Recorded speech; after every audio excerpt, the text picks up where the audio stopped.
Foi fraco, hein? Graça e paz, queridos. Ah, deu uma melhorada. É porque está frio o tempo e vocês estão assim desanimados? Estão animadinhos aí. Quero compartilhar com vocês um texto que está em Lucas, capítulo 14, de 25 até o 35. São 10 versículos só. Lucas 14,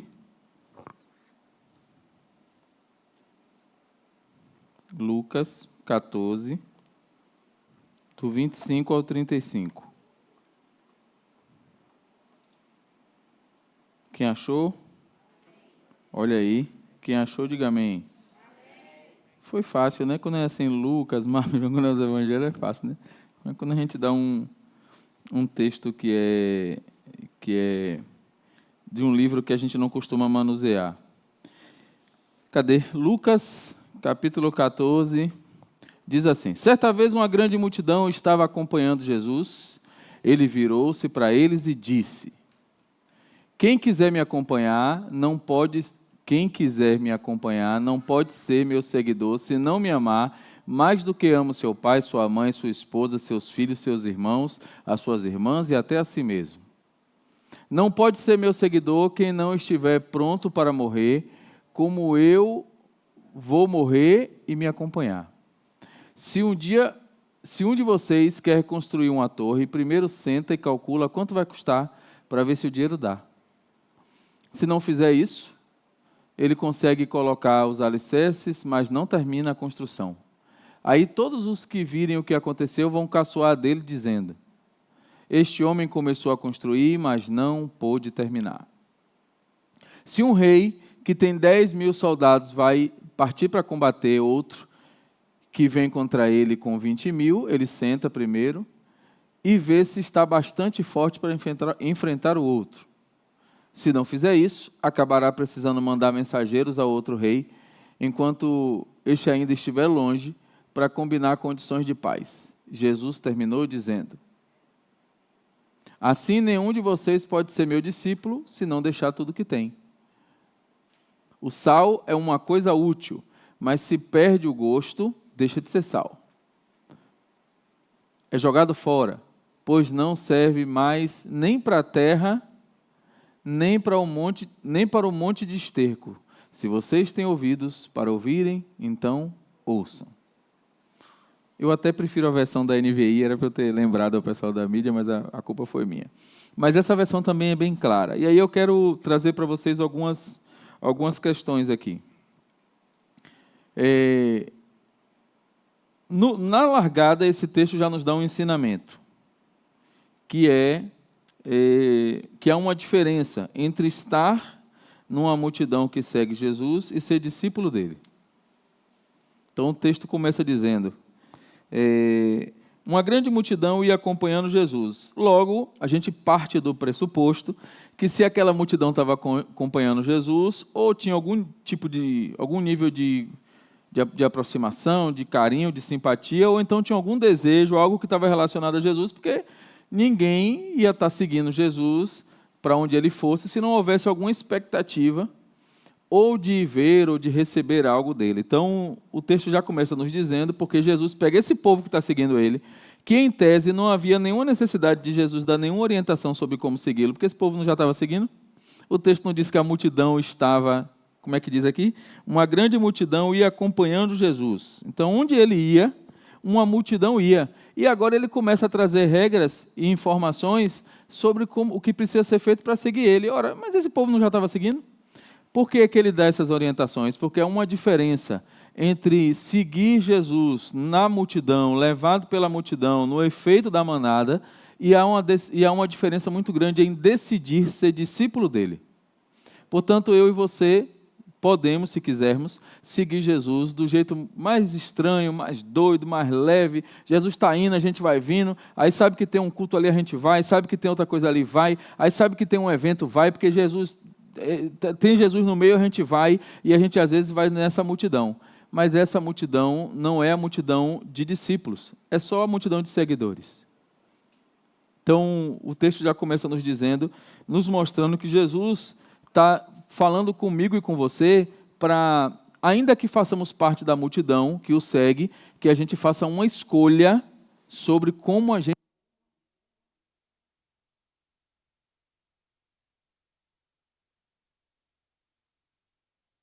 Terra, aí, voltou. Então, se parou esse daqui, vem com o de cá. Então, perceba que o texto nos traz uma direção sobre como seguir Jesus. Não é estar no ambiente que ele está. Obrigado, Jéssica. Não é sobre estar no ambiente que ele está, ou não é sobre fazer parte do grupo que está próximo de Jesus. É sobre verdadeiramente segui-lo ou não. Então, o texto já começa criando esse ambiente. E aí Jesus, de uma forma muito didática, porque uma das coisas que eu sou muito fã de Jesus é que ele ensina de um jeito que você só não aprende se você não quiser. Quando ele precisa ser mais duro e radical, ele é. Quando precisa falar com amor, ele fala. Quando precisa de um entendimento diferente, ele conta uma parábola. Sempre ele tem uma didática, um jeito de explicar. E aqui ele vem trazendo a informação a partir do verso 26, que ele diz assim, do 25, né? A partir de uma grande multidão ia seguindo Jesus, aí ele disse. Aí ele, olha o que o texto diz. Se alguém vem a mim, e aí ele está dizendo, ora, se alguém vem a mim, não. Ele está falando com um povo que já estava indo atrás dele. Ele não está dando esse recado para... Ele não estava gravando para depois botar no Instagram para alguém ver depois. Ele estava falando com aquele povo ali, aquele povo que estava seguindo ele. E aí ele diz assim, ó, aquele que me segue e não deixa, e acha mais importante pai, mãe, filhos, e aí ele dá uma lista, é como se não estivesse me seguindo. É mais ou menos isso que ele dizia assim, talvez você queira, se você vem atrás de mim só porque pode gerar algo bom para você, mas você não está disposto a tudo por mim, então você não é o meu discípulo, talvez você seja só um seguidor. Talvez você seja, imagine que se Jesus tivesse um Instagram, naquela época, ia ser, talvez você fosse alguém que só seguiu, mas não sabe nada dele. Seguiu lá, não acompanha, não sabe nem o que ele faz, sabe nada. Mas você sabe que ele é bom, você sabe que é legal estar ali no ambiente que ele está, mas você não passa nem perto de ser um discípulo. Então aqui ele não está chamando a gente para ser um seguidor dele de multidão. Ele está chamando a gente para ser verdadeiramente um seguidor que está disposto a perder tudo. Então, e aí Lucas traz nesse texto um texto que nos convida muito a avaliar. Por quê? Porque depois que você toma a decisão, não dá mais para voltar atrás. É isso que o texto vai nos ensinando ao longo dele. Então, eu aceitei Jesus. Se você emocionalmente veio na frente na igreja, ou na sua casa, ou em algum lugar, e num momento de emoção, eu quero esse Jesus, chorou, e a partir dali você acha que aceitou Jesus, eu quero te dizer que você está enganado. Porque essa situação emocional, ela pode encerrar na primeira dificuldade. Ela pode encerrar na primeira situação que pareça melhor para você. E o que ele tá dizendo aqui é o seguinte, eu não quero que você venha só nesse culto, eu não quero que você venha só nessa reunião onde ele estava. Ele está dizendo que você tem que abrir mão de tudo para estar com ele onde ele for. Porque assim, a gente vem na quinta, no domingo, a gente vem, vê Jesus, fala com ele, ele fala com a gente. Legal, ambiente controlado, um ambiente bom da gente estar, com ar-condicionado, todo mundo se conhece. É bem fácil seguir Jesus assim. E no dia a dia, e lá fora, e no trabalho, e na hora que a gente tem que tomar as decisões, e na hora que a gente tem que abrir mão das coisas, como é que a gente faz? A gente vira um discípulo de verdade ou a gente vira só um seguidor à distância? Então, se a gente for para Mateus, olha a diferença da abordagem. Mateus 10, 37, ele traz de um jeito diferente. Põe aí, mídia, por favor, Mateus 10, 37. Ele já a mesma ideia, só que de um jeito diferente. Ele fala assim, ó, quem ama o pai ou a mãe mais do que a mim, não é digno. Em Mateus está assim, não é digno. Na minha versão NVI de Lucas, no verso, ele diz assim, quem ama mais o pai, a mãe, não pode ser meu discípulo. Tem uma outra versão que diz assim, quem não odeia a esses em favor de mim, e aí a ideia não é odiar no sentido de, eu agora aceitei Jesus, morra todo mundo, não é isso. A ideia do oposto à decisão de amar de forma incondicional. Então, se eu tiver que escolher amar, se eu só tiver uma opção de amar, eu preciso que essa opção seja Jesus. É disso que ele está falando. Então, seguir Jesus na multidão é uma coisa, ser discípulo dele é outra. E aí ele traz 3 situações que eu quero compartilhar com vocês. A primeira, ele começa falando de uma relação que é muito difícil, muito cara para nós, que é a relação de amor com familiares. Porque não parece estranho ele dizer assim, porque o normal não seria assim, se você tiver que escolher entre mim e o seu inimigo, entre mim e alguém que não importa para você, você tem que me escolher. Mas quando ele bota mãe no meio, filho, não fica mais difícil? Quem concorda que fica mais difícil? De uma forma racional, não fica mais difícil? Se ele disser assim, se tiver que escolher entre seu filho e eu, você tem que escolher a mim. Aí vai ficando, é igual um jogo de videogame, à medida que você vai passando de fase, vai ficando mais difícil. E outro dia até compartilhei isso aqui, e foi até motivo de discussão, no bom sentido, no ambiente lá onde eu estava, que alguém me perguntou se tivesse uma situação onde eu tivesse que escolher quem que eu escolheria, e as situações foram colocando, e eu fui escolhendo segundo a Bíblia me dizia. Aí colocaram lá, se você tiver que escolher entre Daiane e seu irmão, eu digo, Daiane. Por quê? Porque o meu compromisso é com ela. Foi ela que eu escolhi cuidar e é por ela que eu tenho que dar a vida, conforme a Bíblia diz. E se tiver entre Daiane e seu filho? Daiane. Mas, pastor, o senhor está dizendo que se eu tiver que escolher, o senhor vai abrir mão do seu filho? Não, não sou eu que estou dizendo. É como a Bíblia manda eu escolher. A Bíblia diz que eu tenho que dar a vida por ela. É duro? É fácil dizer isso? É fácil dizer que se eu tiver... O que é que eu faço todo dia? Eu oro para que eu nunca esteja nessa situação. Mas se eu tiver que estar nessa situação, e eu nem estou dizendo, observe, eu nem estou dizendo que eu conseguirei fazer. Você está me entendendo? O que eu estou dizendo é que se eu for aplicar e eu estiver firme no que a Bíblia me orienta, a escolha é simples. E aí o que é que ele está dizendo? Nessa escala de escolha, eu não tenho que ter dúvida sobre, na hora que chegar o momento de eu escolher entre qualquer uma dessas pessoas ou coisas, e Jesus. O texto diz assim, se alguém vem a mim e ama seu pai, sua mãe, sua mulher, seus filhos, suas irmãs, meu Deus, todo mundo, e até sua própria vida, mais do que a mim, não pode ser meu discípulo. Você quer ser discípulo de Jesus? Quem quer? Você precisa estar disposto a abrir mão de tudo, inclusive da sua vida. Pastor, mas isso é doido, mas bem-vindo ao clube. A Bíblia diz que a gente vai ser visto pelo mundo como doido mesmo. Você imagina, você quer, né? Eu quero Jesus, quero Jesus. Você quer ser famoso, eu quero Jesus, quero Jesus. Você quer ser bem sucedido lá, não sei o que, eu quero Jesus, eu quero Jesus. Aí você fala assim, mas você fala isso com essa tranquilidade, é porque a escolha está definida antes de eu nascer. E aí Jesus começa a dizer que uma das coisas que eu gosto muito é que Jesus não muda a regra do jogo quando o jogo já está acontecendo. A regra do jogo é estabelecida antes. Você, quando aceita Jesus, as regras já estão colocadas. Ah, mas eu não sabia. Então, você aceitou emocionalmente, talvez. Porque você tem que aceitar e tem que se preparar para aquilo. Ah, eu aceitei Jesus, beleza. Por isso que a gente valoriza tanto, por exemplo, o discipulado. Por isso que a gente valoriza tanto escola bíblica. Porque talvez você tenha tido uma decisão de entregar sua vida a Jesus, e a Bíblia diz que isso é suficiente. Você aceitou Jesus, declarou que Ele é seu Senhor e Salvador, declarou com a sua boca na frente das pessoas, você passa a ser filho e é salvo, ponto. Isso aí ninguém tira de você. Mas como é que você avança na jornada? Você avança na jornada conhecendo mais de quem já trilhou o caminho. E o que Jesus está dizendo? Ele não está dizendo assim, olha, para você me aceitar tem um monte de condição. Não, não é isso. Não é para você aceitar Jesus, é para você segui-lo. Porque há uma diferença entre você aceitá-lo e você estar disposto a segui-lo. Porque a certeza de que você é salvo, a certeza de que vai dar tudo certo, a certeza da vitória é extraordinária. Mas a jornada é difícil.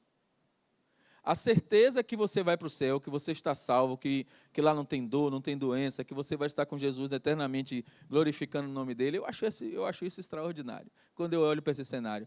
É incrível, mas até chegar lá, há uma jornada que você vai precisar passar, e para você precisar passar, você precisa escolher também ser discípulo. Porque não é fácil. Não está escrito em lugar nenhum que é fácil. mas é simples. Olha o que diz 1 João 4,8. É um versículo que todo mundo conhece. 1 João 4,8 diz: aquele que não ama não conhece a Deus, porque Deus é... Todo mundo sabe. Aquele que não ama não conhece a Deus, porque Deus é... Pronto. Se Deus é amor e eu escolho amá-lo, eu escolho tudo. Porque Ele é o amor. Ele não é um jeito de amar. Ele não é uma ferramenta para a gente amar. Ele não é um exemplo para a gente amar. Ele é o amor. Quando eu escolho por Ele, eu escolho amar de forma incondicional. Quando eu escolho ser um seguidor de Jesus, eu escolho fazer como Ele faria. Portanto, se você está diante de uma situação que um irmão lhe chateou, que aconteceu alguma coisa, que você está na rua e você é desafiado a fazer algo e você não consegue fazer, a primeira pergunta que você tem que fazer é: se fosse Jesus aqui no meu lugar, como é que ele faria? Se eu sou um seguidor dele, eu preciso fazer igual.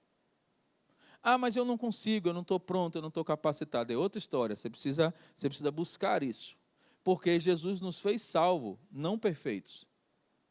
Você vai continuar, talvez, errando em algumas coisas que você errava antes. Você vai continuar, certamente, tendo dificuldades com algumas situações, mas algumas vão deixar de ser problema para você.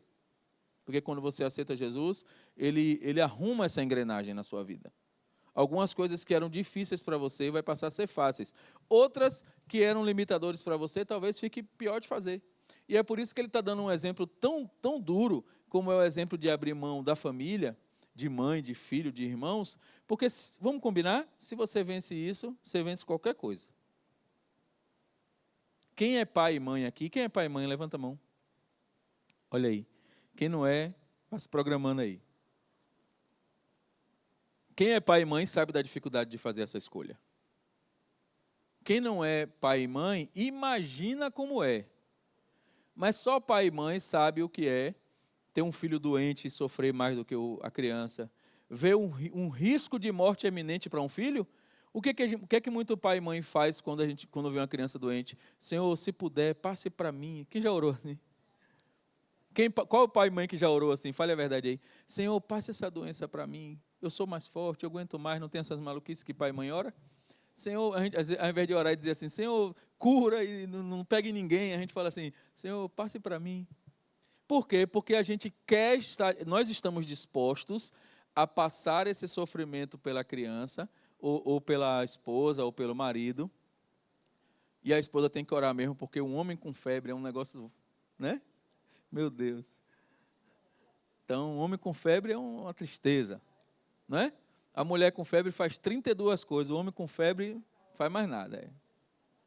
Eu como homem, falo com propriedade. Então, eu posso falar. Vocês mulheres não podem não, mas eu posso. Então, a gente ora para que venha para a gente, para aquele que a gente ama, deixe de enfrentar o problema. É assim com a esposa, com o marido.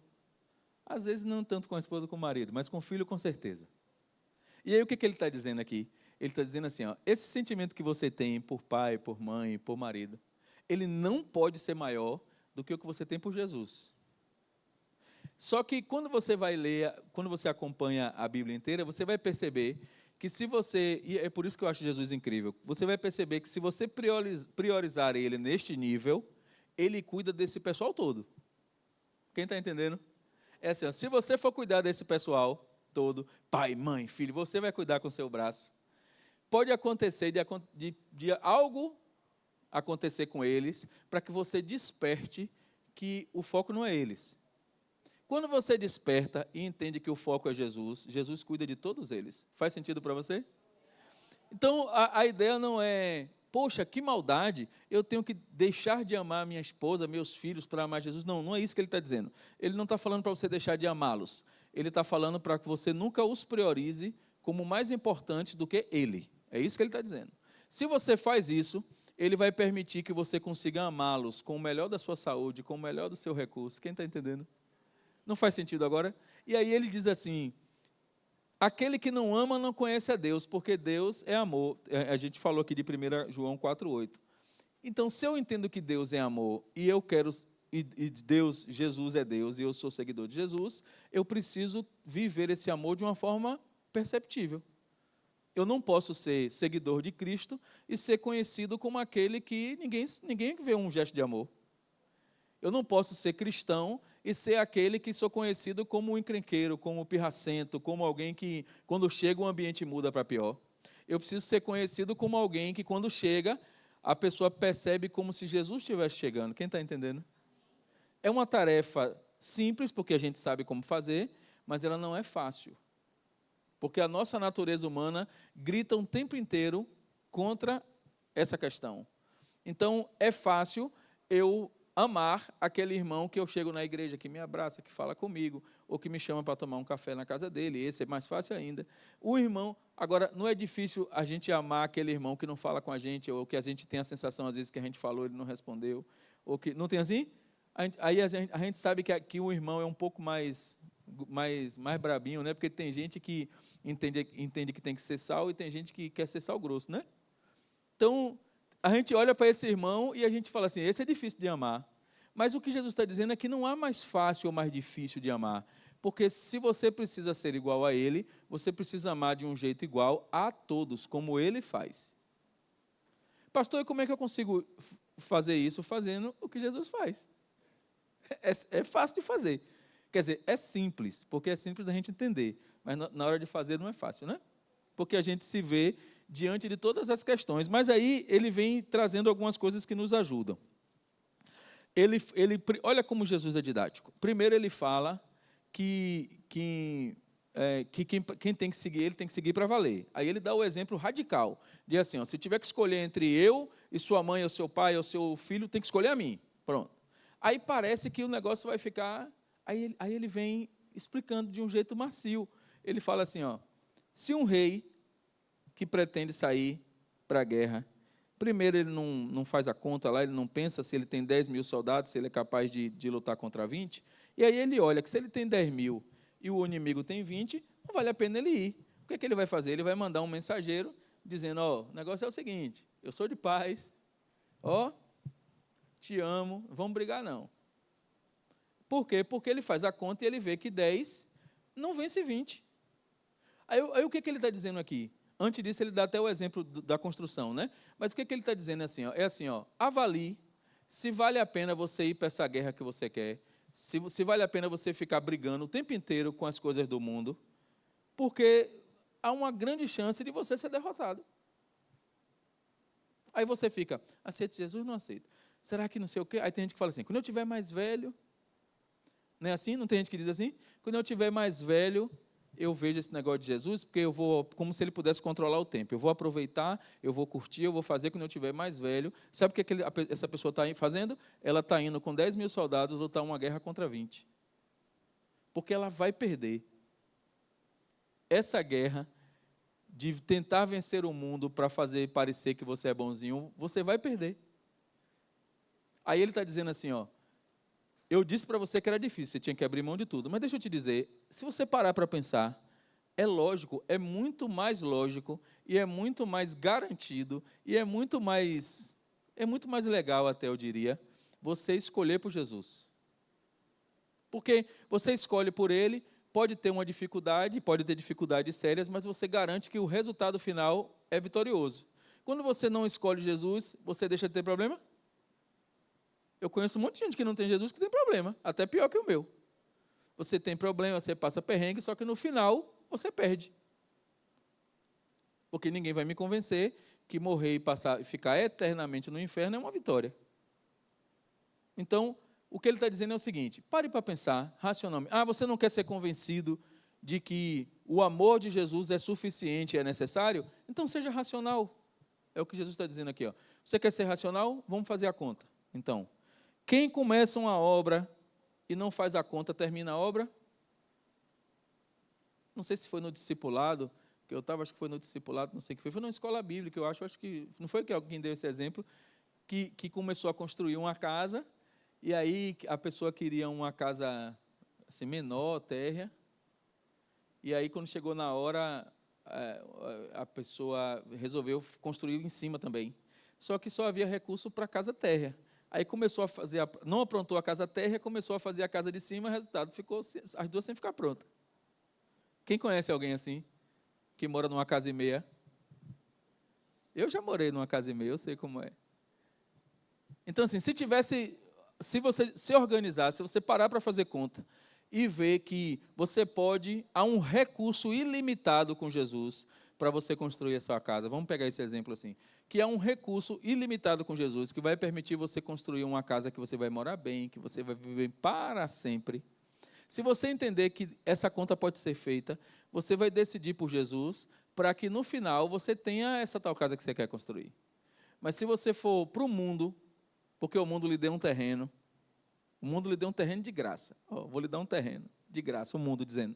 Vou lhe dar um terreno. Então agora construa, é com você. Quanto maior for o terreno que o mundo lhe der, maior vai ser a sua vontade, maior vai ser a casa que você vai desejar colocar nesse terreno. E se você não tiver recurso, sabe o que é que vai acontecer? Mais feia, mais esqueleto, mais mal construída, mais sem terminar vai ser essa casa. Aí o que Jesus está propondo? Faz a conta aí. Eu te dou o terreno, eu te dou material ilimitado, eu estou dizendo que eu já fui na frente, eu já construí um lugar para você, e quando você chegar lá, a casa já está pronta. Aí você vai escolher a mim, ou você vai escolher quem está só te dando terreno e te jogando ao léu para construir? Então, seja emocionalmente ou seja racionalmente, escolher Jesus é a melhor opção. Não tem para onde você correr. Você pode fazer a conta que você quiser. Pode fazer a conta que você quiser aí.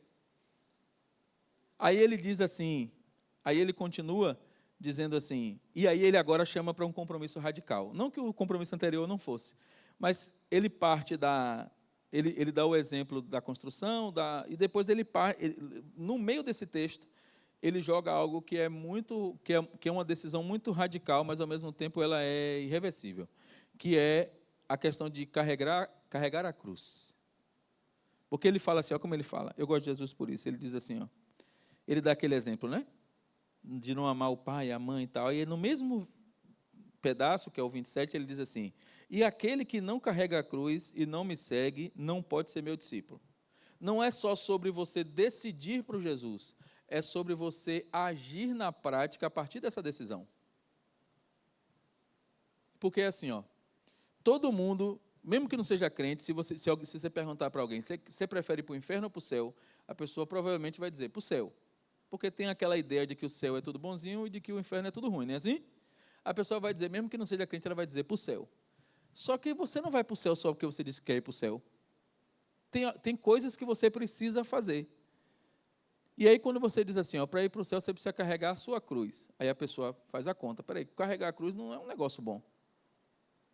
Porque se a gente for para o texto, a gente vai ver que Jesus carregou uma cruz que era muito mais pesada do que ele carregou depois de ser chicoteado, de estar exausto, de estar abatido, ele não ficou uma semana descansando para carregar a cruz, ele foi primeiro agredido, a Bíblia diz que ele ficou irreconhecível de tanto que ele apanhou, o corpo dele, os ossos ficaram aparentes, ele ficou completamente esgotado para depois carregar a cruz.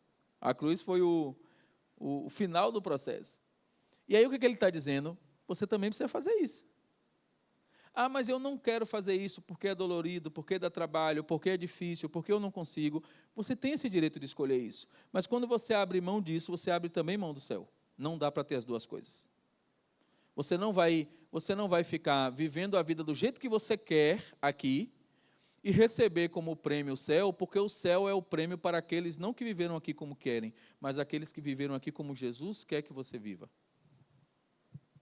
Pastor, mas é uma decisão difícil. Não, não é. É uma decisão simples. É sobre você escolher aceitar Jesus, seguir Ele, ser um discípulo dEle, pagar o preço da dor para viver eternamente, ou você escolher enrolar Jesus, ficar levando do jeito que você quer, ter uma aparente vida boa, para depois viver eternamente no inferno. É sobre isso.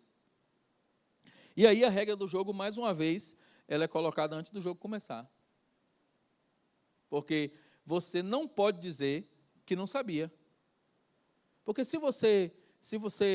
eu só conheço um caso, eu até hoje só vi um caso, de alguém que se converteu de forma agendada. Eu nunca vi nenhum outro caso. Eu conheço uma pessoa que ligou para mim e falou, você vai fazer o que domingo? Eu falei, nesse domingo que ela falou, eu estava em Baixio, eu fui pregar lá. Aí ela falou assim, não, porque domingo eu vou aceitar Jesus, eu queria que você estivesse lá. Eu achei incrível aquilo, porque a decisão estava tão consolidada na cabeça dela, quando ela disse assim, eu quero esse Jesus, ficou tão decidida, que ela disse, não, domingo, e era tipo assim, uma terça-feira. Porque naquele momento, na cabeça dela, aquele processo tinha que ser feito dentro de uma igreja. Então ela disse, não, eu vou domingo no culto e vou aceitar Jesus. Ela podia ter feito isso na casa dela, mas naquele momento, na cabeça dela, era para fazer domingo. Mas fora isso, eu não conheço nenhum caso de alguém que vá agendando. Isso normalmente acontece depois de uma pregação ou no momento de uma oração. Quem entende isso? Por exemplo, uma coisa minha. Eu não gosto de pregar com fundo musical. Vocês já repararam isso? Eu não gosto de pregar com fundo musical. Por que eu não gosto? Porque, para mim, e aí é uma opinião minha, eu não sou contra quem gosta, a minha opinião é que o fundo musical pode, não é todas as vezes, mas ele pode induzir a pessoa à decisão. Se ela estiver aqui, eu estiver pregando sobre algo que está falando no coração dela, e tiver uma musiquinha no fundo, um pianinho, um negócio, vai amolecer. Quem está entendendo? Se eu estiver pregando aqui, estiver tocando um rock and roll, a chance é mais difícil ou mais fácil dela se converter? É mais difícil. Se tiver um rock and roll pesado tocando, então o que é que eu faço? Sem música. Porque se ela tiver que tomar uma decisão, ela vai tomar essa decisão racionalmente porque ela quer tomar e emocionalmente só com a ajuda do Espírito Santo. Quem está me entendendo? Se o Espírito Santo disser que tem que ter a música, eu chamo na hora para tocar aqui. Se eu estiver pregando e o Espírito Santo disser, ó, música no fundo, eu vou chamar. Paulinho, Tiago, vou chamar alguém. Ou em alguma outra igreja que eu estiver pregando.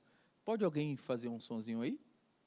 Se o Espírito Santo direcionar. Se não, por regra, eu faço sem. Por quê? Porque essa decisão, a parte emocional dela, só diz respeito ao Espírito Santo. Não pode ser sensorial. Quem está entendendo? Então, se Deus orientar a música, massa. Se não, é a palavra que vai transformar você através do Espírito Santo. Põe aí Lucas 9, de 23 a 25 na tela, por favor, mídia. Ainda para a gente falando dessa cruz, eu já vou terminar. Olha o que diz Lucas 9, 23. Jesus dizia a todos, se alguém quiser vir após mim, negue-se a si mesmo, tome diariamente a sua cruz e siga-me. 24. Pois quem quiser salvar a sua vida, perderá. Mas quem perder a própria vida por minha causa, a salvará. Pois que adianta o homem ganhar o mundo inteiro e perder-se ou destruir-se a si mesmo? Algumas versões dizem que adianta o homem ganhar o mundo inteiro e perder a vida eterna. Ora, é claro ou não é que se você ganhar o mundo, você perde Jesus? É claro ou não é que para aceitar Jesus, você precisa abrir mão do mundo? É claro para você? Se é claro, levante uma de suas mãos. É claro para você que não dá para ter Jesus e o mundo? É claro? Está tranquilo isso de entender? Ora, se eu entendo que não dá para ter Jesus e o mundo, por que eu estou tendo conflito? É simples, não aceitei Jesus? Eu abro mão do mundo. Eu aceitei Jesus, eu paro de ter aquele vício que eu tinha antes de Jesus. Se eu aceitei Jesus, eu abro mão de estar em ambientes, em locais que me trazem à memória o que eu vivia no mundo. No momento que você aceita Jesus, vai haver perdas. Pessoas vão ficar para trás. Pessoas que você julgavam seus amigos, que vão ficar para trás, porque eles não estão dispostos a seguir o mesmo caminho que você está. Você não pode continuar tendo amigos que te levariam para o inferno no pretexto de que você vai evangelizá-los. Até porque dificilmente você está falando de Jesus para ele todos os dias. Você está só convivendo com eles. Se pedir para provar que você prega Jesus para eles todos os dias, você vai passar vexame. Então não é sobre a dificuldade da decisão, não há dificuldade na decisão.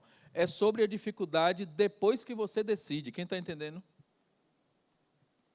Quero terminar do mesmo jeito que o texto termina. Ele diz assim, isso aqui eu acho incrível. Ele fala assim, tudo eu acho incrível, né? Ele diz assim, o sal é bom, mas se ele perder o sabor, como restaurá-lo? não serve nem para solo, nem adubo, é jogado fora. É assim, se você pega sal, para que serve o sal? Quando a gente põe o sal na comida, sem sal, a comida fica sem sabor, sem gosto, é a mesma coisa. Quando um médico passa uma dieta de comer sem sal, é duro ou não é? É triste. Por quê? Porque o sal dá o sabor, mas se você botar 1 quilo de sal num prato de comida, ele vai dar sabor? Não, ele vai estragar a comida. O que ele está dizendo é que eu e você precisamos ser sal, e que o sal é bom, mas se ele perder o sabor, ele não serve para nada. Por quê? Porque há um entendimento claro de que você não bota 1 quilo de sal num prato de comida, você bota uma pitada. Então ele não precisa ensinar a você como usa o sal. Ele só precisa ensinar a você que sal ou tem ou não tem sabor, ou dá ou não dá sabor. Então você pode ser, se você pode estar num pacote de sal, você pode ser branquinho como sal, você pode estar numa embalagem de sal, você pode parecer sal, todo mundo achar que você pode estar na prateleira onde fica o sal, você pode tudo, e no final das contas você não servir nem para adubo.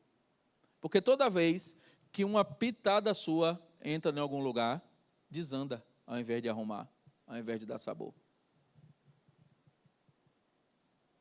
Então, se você é aquela pessoa que quando chega, as pessoas mudam a conversa acaba.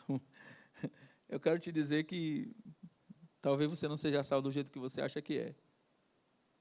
Porque nós estamos sendo convidados a ser sal na medida certa. Mas tem algo que é próprio do sal, que às vezes a gente não dá valor, porque o sal sem sabor não serve nem para adubo, é o que o texto diz. Né? Em grande quantidade sem sabor, ele faz até mal. Porque quando você tem pressão alta, o que é que manda você cortar? O sal. Então, o mesmo sal que dá sabor, na medida errada, ele mata. Nós estamos sendo convidados a ser sal que dá sabor. Não é sal que dá pressão alta, quem entendeu? Mas, sobretudo, nós estamos sendo convidados a ter uma propriedade do sal, que a gente não vê no texto, mas que está implícito na missão. O sal, ele não serve só para dar sabor. Sabe uma outra coisa que o sal dá? Sede. Experimenta comer uma coisa salgada. Quando você começa a comer coisas salgadas, ele te dá sede. E nós estamos sendo chamados e convidados a ser sal que dá sabor e sede. Se você está sendo usado para temperar a vida de alguém, e essa pessoa não percebe sabor e não tem sede, talvez você tenha só cara de sal, esteja na embalagem de sal, talvez seja 1 quilo de sal, na prateleira de sal no mercado. Você pode estar agindo que é sal e não é. Sal precisa gerar sede. O que esse texto está nos dizendo, de uma forma muito clara, é que há um preço para a gente pagar para ser discípulo. Não é frequentar a igreja, não é estar nas redes sociais postando versículo, não é estar na igreja toda quinta, todo domingo, todo ensaio, não é participar de um ministério. Você pode ser da diaconia, dos casais, de qualquer ministério que você quiser, do louvor. Você pode ser de qualquer ministério, achando que é sal que dá sabor e sendo sal só que não serve nem para esterco. É isso que o texto está dizendo. Porque não é como parece ser sal, não é a aparência de sal, é resultado de sal. Porque, de longe, se eu pegar uma pitada de sal e jogar na comida, se tivesse aqui 2 pratos de comida, e eu pegasse uma pitada de sal e jogasse daqui, e pegasse uma pitada de açúcar e jogasse daqui, de lá do fundo você não saberia me dizer qual era o sal e qual era o açúcar. Porque os dois são branquinhos, granulados, depender do açúcar refinado, parece mesmo. Uma das coisas que a gente precisa estar atentos para perceber se é sal, é estar próximo. A gente precisa estar perto. E a gente precisa estar perto de quem tempera. Porque nós somos sal, usados por alguém para ser sal.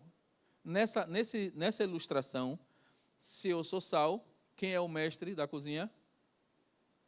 Quem é o mestre da cozinha se eu sou sal? É Jesus. E se eu aceito ser usado por ele nesse sentido, é do jeito que ele quer. Porque não é o sal que diz a quantidade, nem em que comida, nem em que horas vai ser usado. O sal ele só é usado. O sal não diz assim, essa comida aqui não, essa comida menos, não é assim. O sal, ele está lá. O sal, ele está lá.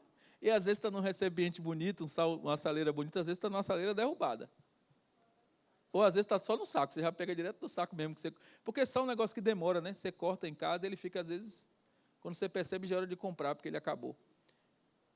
O cozinheiro é que decide qual é a quantidade de sal e como usar, não é o sal. Então, se você quer ser sal, esteja disposto a ser usado na medida, no local, do jeito que o cozinheiro quer. É sobre isso que esse texto está falando. Lembre sempre dessas três coisas. Amor incondicional, você precisa amar Jesus de um jeito que não tenha regra, não tenha condições, não tenha coisas, não, eu vou amar, mas não tem mais. Eu amo Jesus e pronto. Então, se eu decido por Jesus, eu preciso largar o vício por Jesus. Eu preciso parar de adulterar por causa de Jesus. Eu preciso passar a amar meus filhos que eu estou destratando ou tratando de um jeito errado por causa de Jesus. Eu preciso cuidar da minha esposa ou cuidar do meu esposo do jeito que eu não estou cuidando por causa de Jesus. Eu preciso abandonar aquilo que está me levando para o inferno por causa de Jesus e acabou. E não tem negociação. Ou eu escolho isso, ou eu vou começar a flertar, namorar com o inferno. Ou eu decido agora que seguir Jesus tem um preço, eu estou disposto a pagar esse preço, e isso é incondicional, é um amor incondicional. Eu amo Jesus num nível que eu estou disposto a abrir mão de tudo, e tudo é tudo. Tudo não é mais ou menos, não, tudo é tudo. Depois decidir por Jesus, há uma cruz para carregar quando eu decido isso. E eu sei que a ideia, a visão de carregar uma cruz não é uma coisa legal, é pesado, é dolorido, dói, mas você não olha para a cruz, você olha para o final da jornada.